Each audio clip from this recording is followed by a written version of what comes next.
stop ir stop.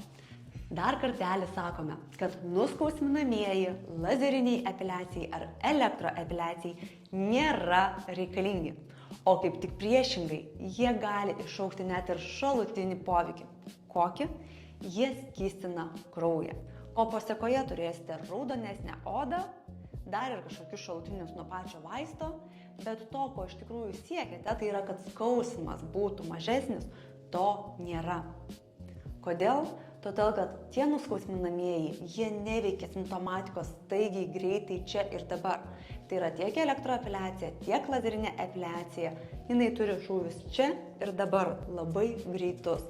Taigi vienas vaistas, kuris padeda tiesiog nuo galvos skausmo, tikrai nepadės šiuo atveju. O jeigu nori dar patarimų, kaip pasiruošti elektroepiliacijai, ar tuo labiau, kaip išvengti skausmingų elektroepiliacijos procedūrų, sek mus toliau.